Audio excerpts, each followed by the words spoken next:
Menteri BUMN Erick Thohir resmi menjadi Ketua Umum PSSI periode 2023-2027. Para terdakwa kasus pembunuhan berencana terhadap Brigadir J kompak ajukan banding. Tersangka kasus pembunuhan terhadap sopir taksi online Bribda HS habiskan uang kakak 90 juta untuk judi. Halo Sobat Forum Keadilan, bersama saya Puspita Chandra Dewi. Inilah Forum hari ini.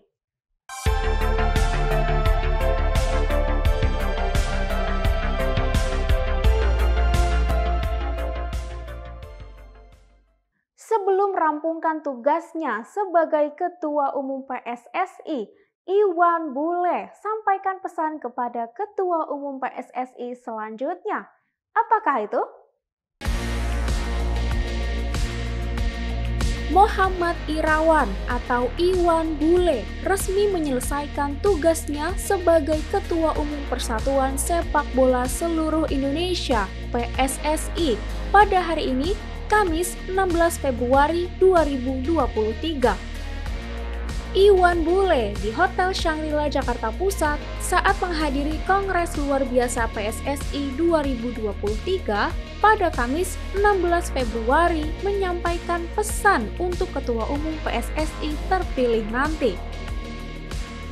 Iwan Bule mengatakan dirinya meminta kepada Ketua Umum berikutnya agar dapat meningkatkan program yang sudah berhasil terlaksana dan melaksanakan program yang belum sempat dilaksanakannya. Salah satu program kerja yang belum sempat dilaksanakan adalah membangun training center untuk tim nasional Indonesia. Pada masa muda saya ada hal-hal yang sudah berhasil, ada yang belum. Mungkin yang berhasil bisa lebih ditingkatkan. Bagi yang belum, saya berharap dan memohon agar betul-betul bisa terlaksana program-program yang belum bisa dilaksanakan oleh lingkungan saya. Seperti contoh training center. Itu memang waktu saya menjadi pertama terpilih, saya sudah mengajukan kepada pemerintah untuk meminta bantuan tanah di sekitar Jakarta untuk training center. Iwan mengatakan, Presiden Joko Widodo telah menyetujui pembangunan training center dan akan menyiapkan lahannya di IKN Nusantara. Menteri BUMN Erick Thohir akhirnya resmi menjadi Ketua Umum PSSI periode 2023-2027. Erick Thohir mengalahkan pesaing beratnya Lanyala Mahmud Mataliti dengan perolehan 64 suara. Menteri BUMN Erick Thohir resmi melanjutkan estafet kepemimpinan Persatuan Sepak Bola Seluruh Indonesia (PSSI). Erick Thohir terpilih menjadi Ketua Umum PSSI periode 2023-2027 lewat gelaran Kongres Luar Biasa PSSI di Hotel Shangri-La Jakarta pada Kamis 16 Februari 2023. Erick Thohir memenangkan voting atas para pesaingnya, yakni Lanyala Mahmud Mataliti, Doni Setiabudi, dan Arief Wicaksono. Berdasarkan hasil voting, Erick Thohir unggul dengan perolehan 64 suara, sementara pesaing terberatnya, Lanyala Mahmud Mataliti, hanya memperoleh 22 suara. Kongres PSSI melibatkan 86 pemilik suara yang terdiri dari 18 klub Liga 1, 15 klub Liga 2, 16 klub Liga 3, 34 asosiasi provinsi, asosiasi pelatih sepak bola seluruh Indonesia, asosiasi sepak bola wanita Indonesia, dan Federasi Futsal Indonesia. Setelah dilakukan pemilihan ulang dan terpilih menjadi Wakil Ketua Umum PSSI periode 2023-2027, Yunus Nusi memutuskan untuk mengundurkan diri. Posisinya digantikan oleh Wakil Ketua Umum PSSI yang terpilih di pemilihan pertama, yakni Menpora Zainuddin Amali. Setelah terpilih menjadi Wakil Ketua Umum 2 PSSI periode 2023-2027, Yunus Nusi menyatakan mengundurkan diri. Posisinya digantikan oleh Menpora Zainuddin Amali yang saat pemilihan pertama terpilih menjadi Wakil Ketua Umum 1 PSSI. Terkait pengunduran dirinya ini, Yunus Nusi menolak untuk memberikan keterangan dan memilih untuk meninggalkan lokasi kongres bersama Iwan Budianto, mantan Ketua Umum PSSI. Masa depan sepak bola, niat baik saya ini mohon untuk diizinkan oleh Komite Pemilihan, dan hari ini dengan teguh hati saya mengundurkan diri dari Wakil Ketua Umum terpilih pada kongres hari ini. Terima kasih. Billahi taufiq wal hidayah. Assalamualaikum warahmatullahi wabarakatuh.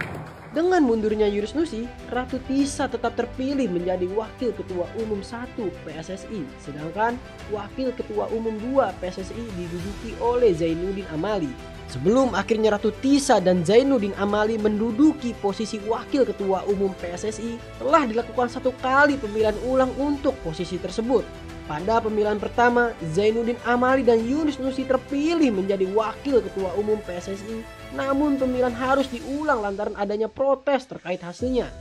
Para pemilik suara menduga adanya kecurangan yang terjadi dalam pemilihan tersebut karena suara Ratu Tisa, Ahmad Syauqi Suratno, dan Ahmad Riyad tidak dihitung. Dalam pemilihan ulang tersebut, Ratu Tisa memperoleh 54 suara, sementara Yunus Nusi memperoleh 53 suara.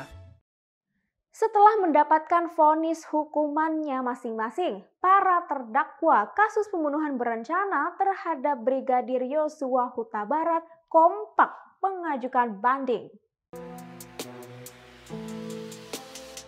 Para terdakwa kasus pembunuhan berencana terhadap Brigadir Nofriansyah Yosua Huta Barat resmi mengajukan banding atas putusan vonis Majelis Hakim Pengadilan Negeri Jakarta Selatan. Mereka adalah Ferdi Sambo, Putri Chandrawati, Kuat Ma'ruf, dan Ricky Rizal. Menurut Humas Pengadilan Negeri Jakarta Selatan, pada Kamis 16 Februari 2023, Kuat Ma'ruf mengajukan banding pada Rabu 15 Februari. Ferdi Sambo dan Putri Chandrawati serta Ricky Rizal mengajukan banding pada Kamis 16 Februari. Sebelumnya, Ferdi Sambo, Putri Chandrawati, Kuat Ma'ruf, dan Ricky Rizal telah menerima vonisnya masing-masing. Ferdi Sambo divonis hukuman mati, Putri Chandrawati divonis hukuman 20 tahun penjara, Kuat Ma'ruf divonis hukuman 15 tahun penjara,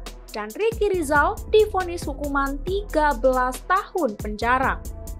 Oknum anggota Densus 88 anti teror Bribda HS tersangka kasus pembunuhan terhadap sopir taksi online Sony Rizal Taihito jalani rekonstruksi pada hari ini Kamis 16 Februari 2023. Dalam rekonstruksi tersebut terungkap bahwa Bribda HS habiskan uang kakaknya sejumlah 90 juta rupiah untuk berjudi. Anggota Densus 88 anti teror Bribda HS tersangka pembunuhan terhadap sopir taksi online Sony Rizal Taihito ternyata habiskan sebesar 90 juta rupiah untuk berjudi. Fakta ini terungkap saat proses rekonstruksi yang digelar di Polda Metro Jaya pada Kamis 16 Februari 2023. Rekonstruksi yang memperlihatkan peristiwa sebelum dan sesudah pembunuhan itu berjumlah 40 adegan.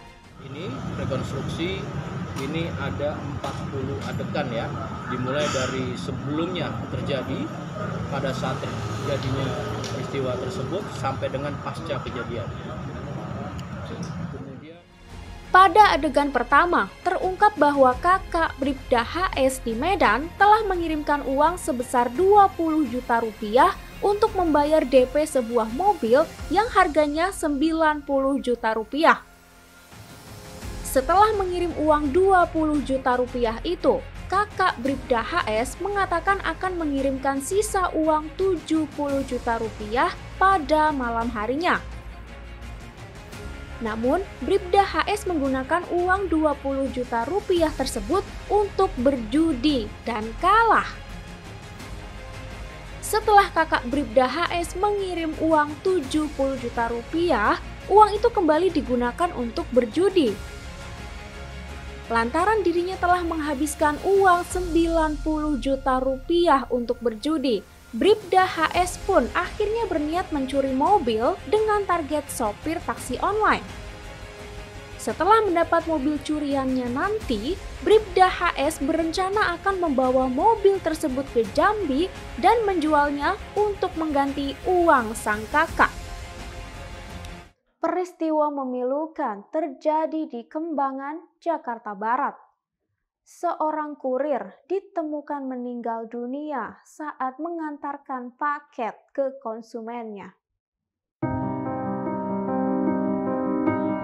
Seorang kurir ekspedisi ditemukan meninggal dunia saat mengantar paket. Informasi tersebut dibagikan melalui akun Twitter @arifnovianto_id pada Rabu 15 Februari 2023 sore. Korban diketahui bernama Yulan Susilo, berusia 42 tahun. Ditemukan meninggal dunia pada Rabu 15 Februari 2023 pukul 14.09 waktu Indonesia Barat di Jalan Interkon, Taman Kebon Jeruk, Kembangan, Jakarta Barat. Kapolsek Kembangan, Kompol Ubaidillah pada Kamis 16 Februari mengatakan, korban ditemukan tergeletak dengan keadaan tengkurap sudah tidak bernyawa di depan rumah warga oleh Satpam Perumahan. Setelah melihat keadaan korban, warga kemudian melapor ke Polsek Kembangan. Dari hasil pemeriksaan awal di lokasi, tidak ditemukan adanya bekas tindak penganiayaan atau kekerasan di tubuh korban. Menurut informasi dari pihak keluarga, korban memiliki riwayat penyakit jantung. Sebuah video berisi seorang pria menjepit kepala anak laki-laki viral di media sosial. Pria di dalam video adalah seorang terapis dari sang anak yang ternyata pengidap autisme. Viral sebuah video berisi seorang anak pengidap Autism Spectrum Disorder atau ASD dijepit oleh terapis menggunakan kaki.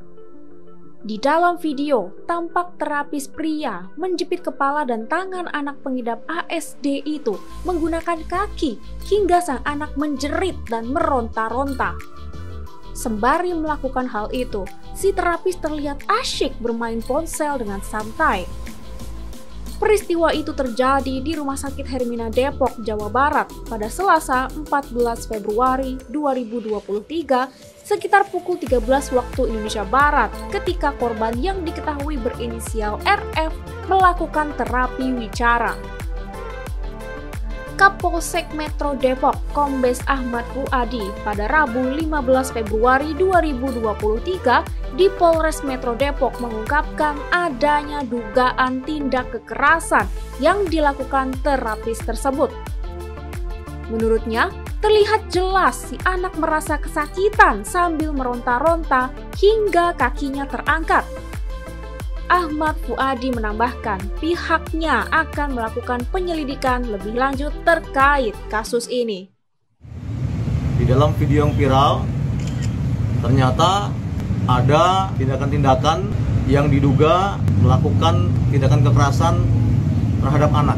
Oleh karena itu, jajaran Polres Metro Depok akan melakukan langkah-langkah penegakan hukum, di mana kami akan mengenakan kepada Undang-Undang Perlindungan Anak, kekerasan terhadap anak di bawah umur. Di dalam pasal 80 Undang-Undang RI nomor 35 tahun 2014. Langkah-langkah yang akan kami lakukan adalah kami akan segera memanggil pihak-pihak terkait, akan memeriksa pihak terkait. Kami akan menindak siapapun yang melakukan kekerasan terhadap anak tersebut. Kami sangat concern, kami akan berkomitmen untuk melakukan langkah-langkah penegakan hukum. Menteri Kesehatan menanggapi laporan adanya virus baru, yakni virus Marburg. Masyarakat diimbau untuk tidak panik dan menunggu informasi lanjut dari WHO. Menteri Kesehatan Budi Gunadi Sadikin menyoroti laporan virus Marburg di Afrika Barat. Budi Gunadi Sadikin pada Kamis 16 Februari 2023 di Hotel Mulia Senayan, Jakarta Pusat mengatakan belum ada temuan kasus virus Marburg di Indonesia. Budi mengimbau kepada masyarakat untuk tidak panik dan menunggu informasi lebih lanjut dari WHO mengenai penyebaran virus hingga level varian dari virus Marburg ini. Virus Marburg belakangan ini dikhawatirkan bisa menjadi pandemi berikutnya karena angka kematiannya yang mencapai 88%. WHO melakukan rapat darurat pada Kamis 16 Februari dengan memanggil para ahli dari seluruh dunia untuk membahas cara mengatasi virus Marburg. Terdapat 2 kasus suspek virus Marburg yang ditemukan di Kamerun pada 13 Februari.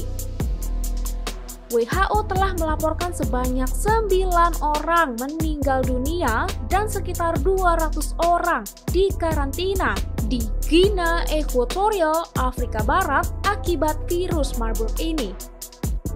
Sebanyak 9 orang yang meninggal karena virus Marburg itu memiliki gejala demam, kelelahan, diare, hingga muntah darah. Demikian forum hari ini. Saya Puspita Chandra Dewi, sampai jumpa.